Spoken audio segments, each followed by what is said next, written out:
ಶುರು ಮಾಡೋಣ.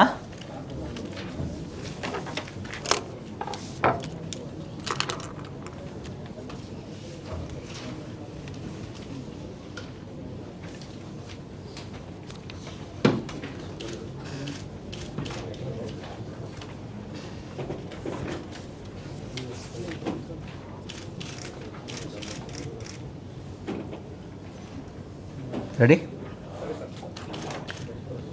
ನಮಸ್ಕಾರ ಎಲ್ಲರಿಗೂ. ಈ ವಾರದ ಮಾಧ್ಯಮ ಗೋಷ್ಠಿಗೆ ಎಲ್ಲ ಮಾಧ್ಯಮ ಮಿತ್ರರ ಸ್ವಾಗತ. ಇವತ್ತು ಹೆಚ್ಚಿಗೆ ವಿಷಯಗಳಿಲ್ಲ, ಕೇವಲ 3 ಪತ್ತೆ ಕಾರ್ಯಗಳ ಬಗ್ಗೆ ತಮ್ಮ ಗಮನವನ್ನು ಸೆಳೀತಾ ಇದ್ದೇವೆ.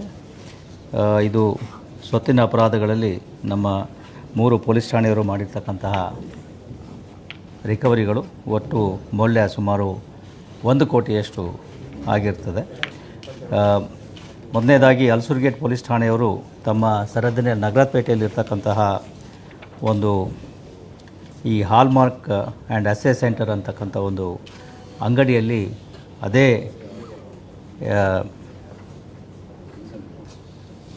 ಅಂಗಡಿಯಲ್ಲಿ ಕೆಲಸ ಮಾಡ್ತಾ ಇರ್ತಕ್ಕಂಥ ವ್ಯಕ್ತಿಯೊಬ್ಬ ಸುಮಾರು ಚಿನ್ನಾಭರಣಗಳನ್ನು ಆ ಅಂಗಡಿಗಳಿಂದ ಕಳ್ಳತನ ಮಾಡಿಕೊಂಡು ಹೋಗಿರ್ತಕ್ಕಂಥದ್ದು. ಇದ್ರ ಬಗ್ಗೆ ಆ ಅಂಗಡಿಯ ಮಾಲೀಕರು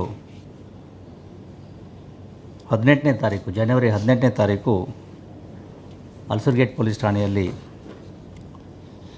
ಪ್ರಕರಣವನ್ನು ದಾಖಲಿಸಿರ್ತಾರೆ.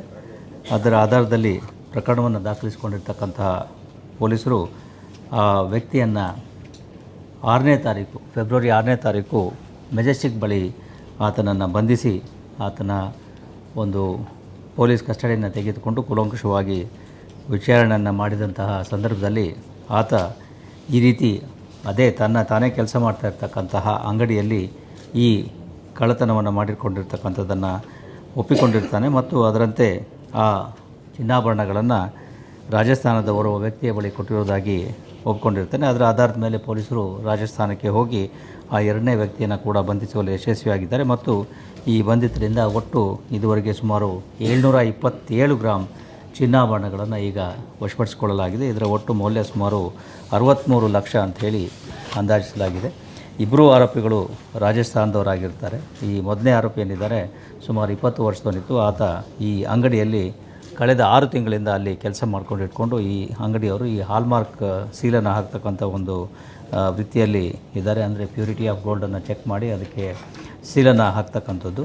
ಅದಕ್ಕೆ ಅನುಗುಣವಾಗಿ ಆ ಅಂಗಡಿಗೆ ಕೊಟ್ಟಿರ್ತಕ್ಕಂಥ ಈ ರೀತಿ ಚಿನ್ನಾಭರಣಗಳೇನಿತ್ತು ಅವುಗಳನ್ನು ಹಾಲ್ಮಾರ್ಕ್ ಮಾಡಲಿಕ್ಕೆ ಏನು ಕೊಟ್ಟಿದ್ದರು ಅದನ್ನು ಈತ 15ನೇ ತಾರೀಕು ಜನವರಿಯಂದು ಈ ಲಾಕರ್ ಬೀಗ ತೆಗೆದು ಅದರಲ್ಲಿ ತೆಗೆದುಕೊಂಡು ಹೋಗಿರ್ತಕ್ಕಂಥದ್ದು ಈಗ ತನಿಖೆಯಲ್ಲಿ ಪತ್ತೆಯಾಗಿದೆ. ಇಬ್ಬರು ಆರೋಪಿಗಳನ್ನು ಈಗ ಜುಡಿಷಿಯಲ್ ಕಸ್ಟಡಿಗೆ ಕಳಿಸಲಾಗಿದೆ. ಎರಡನೇದಾಗಿ ಬಾಗಲಗುಂಟೆ ಪೊಲೀಸ್ ಠಾಣೆಯವರು ಓರ್ವ ಕುಖ್ಯಾತ MOB ಅಫೆಂಡರ್ HPT ಅಫೆಂಡರ್ ಏನಿದ್ದಾನೆ ಆತನನ್ನು ಪತ್ತೆ ಹಚ್ಚುವಲ್ಲಿ ಮತ್ತು ಬಂಧಿಸುವಲ್ಲಿ ಯಶಸ್ವಿಯಾಗಿದ್ದಾರೆ. ಈತನ ಮೇಲೆ ಇದುವರೆಗೆ ಈಗಾಗಲೇ ಸುಮಾರು 44 ಹಳೆ ಪ್ರಕರಣಗಳು ಕೂಡ ಇದ್ದಾವೆ.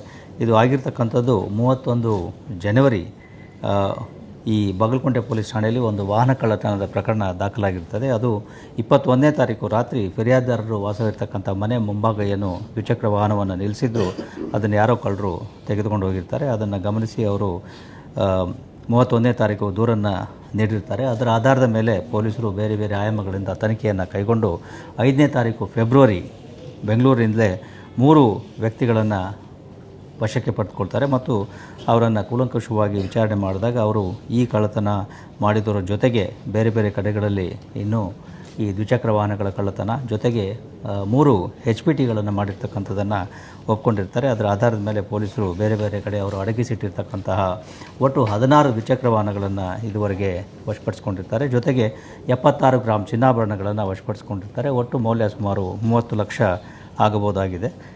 ಇದರಲ್ಲಿ ಒಟ್ಟು 3 ಆರೋಪಿಗಳೇನಿದ್ದಾರೆ ಈ 3 ಆರೋಪಿಗಳು ಕೂಡ MOB ಅಫೆಂಡರ್ಸ್ ಆಗಿದ್ದು, ಮೊದಲನೇ ಆರೋಪಿ ಏನಿದ್ದಾನೆ ಆತನ ಮೇಲೆ 44 ಪ್ರಕರಣಗಳು ದಾಖಲಾಗಿದ್ದಾವೆ.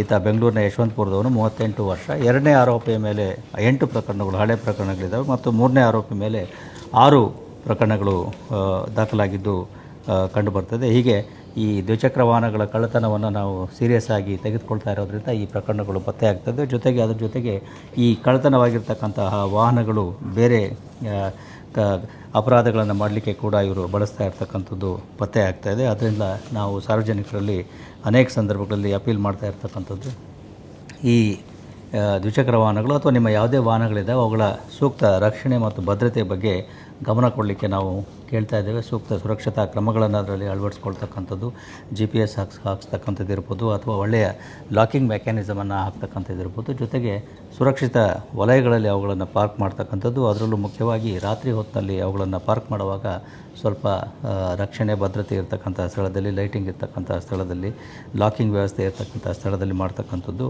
ಒಳ್ಳೆಯದಾಗ್ತದೆ. ಇನ್ನು ಕೊನೆಯದಾಗಿ ಹೆಣ್ಣೂರು ಪೊಲೀಸ್ ಠಾಣೆಯವರು ಮೊಬೈಲ್ ಫೋನ್ ಕಳ್ಳತನ ಮಾಡಿರ್ತಕ್ಕಂಥ ಓರ್ವ ವ್ಯಕ್ತಿಯನ್ನು ಬಂಧಿಸಿ ಆತನಿಂದ 11 ಮೊಬೈಲ್ ಫೋನ್ಗಳನ್ನು ಮತ್ತು 1 ದ್ವಿಚಕ್ರ ವಾಹನವನ್ನು ವಶಪಡಿಸಿಕೊಂಡಿದ್ದಾರೆ. ಒಟ್ಟು ಮೌಲ್ಯ ಸುಮಾರು 5 ಲಕ್ಷ ಆಗ್ಬೋದಾಗಿದೆ. ಇದು ಆಗಿರ್ತಕ್ಕಂಥದ್ದು ಕಳೆದ ಡಿಸೆಂಬರ್ನಲ್ಲಿ ಈ ಎಲೆಕ್ಟ್ರಾನಿಕ್ ಅಂಗಡಿ ಒಂದರ ಕಳ್ಳತನ ಆಗಿರ್ತದೆ. ಅಂಗಡಿಯನ್ನು ಮುರಿದು ಸುಮಾರು 14 ಬೇರೆ ಬೇರೆ ಕಂಪನಿಯ ಮೊಬೈಲ್ ಫೋನ್ಗಳನ್ನು, ಸ್ವಲ್ಪ ಹೈ ಎಂಡ್ ಫೋನ್ಗಳು ಇನ್ಕ್ಲೂಡಿಂಗ್ ಐಫೋನ್ ಮತ್ತು ಬೇರೆಗಳನ್ನು ಕೂಡ ಕಳ್ಳರು ಕಳ್ಳತನ ಮಾಡಿಕೊಂಡು ಹೋಗಿರ್ತಾರೆ. ಅದರ ಆಧಾರದ ಮೇಲೆ ಪ್ರಕರಣವನ್ನು ದಾಖಲಿಸಿಕೊಂಡ ಹೆಣ್ಣೂರು ಪೊಲೀಸರು ಬೇರೆ ಬೇರೆ ಆಯಾಮಗಳಿಂದ ತನಿಖೆಯನ್ನು ಕೈಗೊಂಡು 1ನೇ ತಾರೀಕು ಟಿನ್ ಫ್ಯಾಕ್ಟ್ರಿ KR ಪುರಂ ಹತ್ರ ಓರ್ವ ವ್ಯಕ್ತಿಯನ್ನು ದ್ವಿಚಕ್ರ ವಾಹನ ಸಮೇತ ಬಂಧಿಸಿ ಆತನಲ್ಲಿ ಮೊಬೈಲ್ ಫೋನ್ಗಳು ಕೂಡ ಇರೋದು ಕಂಡುಬರ್ತದೆ. ನಂತರ ಕೂಲಂಕುಷ ವಿಚಾರಣೆ ಮಾಡಿದಾಗ ಆತ ಈ ಕಳ್ಳತನವನ್ನು ಮಾಡಿರ್ತಕ್ಕಂಥದ್ದನ್ನು ಒಪ್ಪಿಕೊಂಡಿರ್ತಾನೆ ಮತ್ತು ಆತನಿಂದ ಒಟ್ಟು 11 ಮೊಬೈಲ್ ಫೋನ್ಗಳು ಮತ್ತು ಕೃತ್ಯಕ್ಕೆ ಬಳಸಿರ್ತಕ್ಕಂಥ 1 ದ್ವಿಚಕ್ರ ವಾಹನ ಇವುಗಳನ್ನು ಈಗಾಗಲೇ ರಿಕವರಿ ಮಾಡಲಾಗಿದೆ. ಆರೋಪಿ ಏನಿದ್ದಾನೆ ಕೇವಲ 19 ವರ್ಷದವನಾಗಿದ್ದು ಆಂಧ್ರ ಪ್ರದೇಶ ಮೂಲತಃ ಇಲ್ಲಿ ಬೆಂಗಳೂರಿನಲ್ಲಿ ವಾಸವಾಗಿದ್ದಾನೆ. ಈತನ ಮೇಲೆ ಈ ಹಿಂದೆ KR ಪುರಂ ಮತ್ತು ಪುರ ಪೊಲೀಸ್ ಠಾಣೆ ಇಲ್ಲಿ 2 ಅಪರಾಧ ಪ್ರಕರಣಗಳು, 2 ಮೊಬೈಲ್ ಕಳ್ಳತನದ ಪ್ರಕರಣಗಳೇ ಆತನ ಮೇಲೆ ಈ ಹಿಂದೆ ದಾಖಲಾಗಿರ್ತಕ್ಕಂಥದ್ದು ಕಂಡುಬಂದಿದೆ. ಇದು ಈ 3 ವಿಷಯಗಳು ಇವತ್ತಿನ ಪತ್ರಿಕಾಗೋಷ್ಠಿಯಲ್ಲಿ ಇರ್ತಕ್ಕಂಥದ್ದು. ಈ ಹಲಸೂರು ಗೇಟಿಗೆ ಸಂಬಂಧಪಟ್ಟ ಹಾಗೆ ಈಗಾಗಲೇ ಹೇಳಬೇಕು ಅಂತಂದರೆ, ಯಾರು ನಿಮ್ಮಲ್ಲಿ ಅಂಗಡಿಗಳಲ್ಲಿ ಕೆಲಸ ಮಾಡ್ತಕ್ಕಂಥವ್ರು ಇರ್ತಾರೆ ಅವರುಗಳ ಪೂರ್ವಾಪಾರಗಳನ್ನು ತಿಳಿದುಕೊಳ್ತಕ್ಕಂಥದ್ದು ಮತ್ತು ಅವರ ಐಡೆಂಟಿಟಿಯನ್ನು KYCಯನ್ನು ತಿಳಿದುಕೊಳ್ತಕ್ಕಂಥದ್ದು ಮತ್ತು ಅವರ ದಾಖಲಾತಿಗಳನ್ನು ಇಟ್ಕೊಳ್ತಕ್ಕಂಥದ್ದು ಕೂಡ ಬಹುಮುಖ್ಯ ಆಗ್ತದೆ. ಇಲ್ಲದೆ ಹೋದರೆ ಈ ರೀತಿ ಜ್ಯುವೆಲರಿ ಶಾಪ್ಗಳಲ್ಲಿ ಮತ್ತು ಬೇರೆ ಬೇರೆ ಶಾಪ್ಗಳಲ್ಲಿ ಬಂದು ಕೆಲಸಕ್ಕೆ ಸೇರಿಕೊಂಡು ನಂತರ ಅವಕಾಶನ ಉಪಯೋಗಿಸ್ಕೊಂಡು ಈ ರೀತಿ ದುರುಪಯೋಗ ಮಾಡ್ತಕ್ಕಂಥ ಸಂದರ್ಭಗಳು ಕೂಡ ಇರ್ತವೆ. ಇದು ಸಾರ್ವಜನಿಕರಲ್ಲಿ ಮನವಿ. ಧನ್ಯವಾದಗಳು.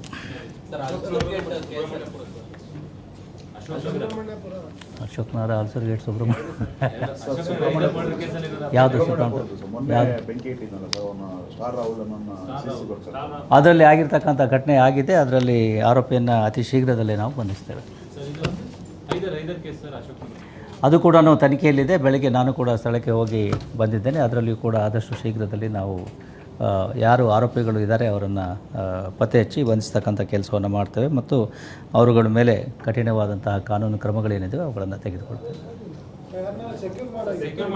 ಕೆಲವರನ್ನು ಈಗಾಗಲೇ ಕರೆದು ವಿಚಾರಣೆ ಮಾಡಿ ವಶಕ್ಕೆ ಪಡೆದುಕೊಂಡು ಕೂಲಂಕುಷವಾಗಿ ತನಿಖೆಯನ್ನು, ವಿಚಾರಣೆಯನ್ನು ಮತ್ತು ಇಂಟ್ರಾಗೇಷನನ್ನು ಮಾಡ್ತಾಯಿದ್ದೇವೆ. ಅದರ ಆಧಾರದ ಮೇಲೆ ಆರೋಪಿಗಳ ಸುಳಿವು ಮತ್ತು ಮಾಹಿತಿ ಸಿಕ್ಕಿದ್ದು ಅವರುಗಳನ್ನು ಆದಷ್ಟು ಶೀಘ್ರದಲ್ಲಿ ಬಂಧಿಸ್ತೇವೆ. ತನಿಖೆಯಲ್ಲಿರೋದ್ರಿಂದ ಹೆಚ್ಚಿನ ವಿವರಗಳನ್ನು ಈ ಸಂದರ್ಭದಲ್ಲಿ ನಾವು ಹೇಳಲಿಕ್ಕೆ ಆಗೋದಿಲ್ಲ.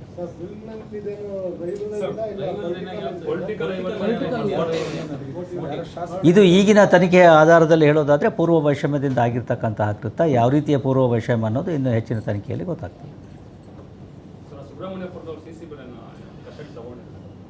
ಅದು ಕೂಡ ತನಿಖೆಯಲ್ಲಿದೆ. ತನಿಖೆಯಲ್ಲಿರೋದ್ರಿಂದ ಹೆಚ್ಚು ಹೇಳಲಿಕ್ಕೆ ಆಗೋದಿಲ್ಲ. CCB ಅವರು ಕೂಡ ಆತ ರೌಡಿ ಹಿನ್ನೆಲೆ ಇರತಕ್ಕಂಥ ವ್ಯಕ್ತಿ ಆಗಿರೋದ್ರಿಂದ CCB ಅವರು ಕೂಡ ಇದರಲ್ಲಿ ಸ್ಥಳೀಯ ಪೊಲೀಸರಿಗೆ ಖಂಡಿತವಾಗಿಯೂ ಸಹಾಯವನ್ನು, ಬೆಂಬಲವನ್ನು ಕೊಡ್ತಾ ಇದ್ದಾರೆ. Sir, the Bomanhalli case where a constable has been arrested, it's really shameful that if a rape victim who is a minor approaches the police and there if she is alleged. It's an unfortunate incident. Already we have taken action. Case has been registered under POCSO and the accused has also been arrested. Sir, is there a message that police wanted to give by filing 14 history sheets against those bike on the people who shown the machetes and... There is no message. It is a protocol which we have been following in the city for the last 2 years or so, wherein any such persons indulge in public hooliganism or create such kind of a nuisance, causing inconvenience or scare in the minds of other people, we are taking action against them and opening the rowdy sheeters, not the history sheets, but the rowdy sheets against such persons. Appreciable action.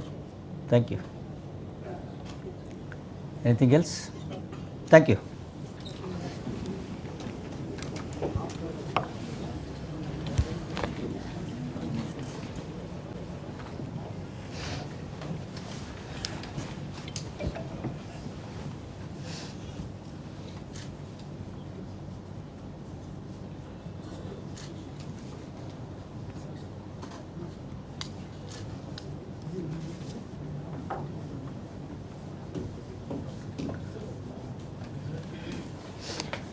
Just a small announcement, we are opening a small computer lab, computer training center in the Annexe building. If any photographers and media persons are interested, they can cover it. For us, sir? Not for you. You can also get trained if you want. We can conduct special training programs for you.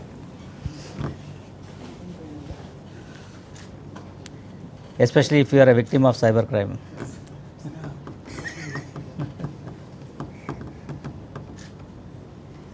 Thank you.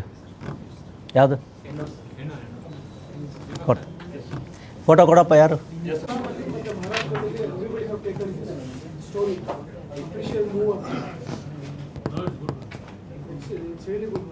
Thank you.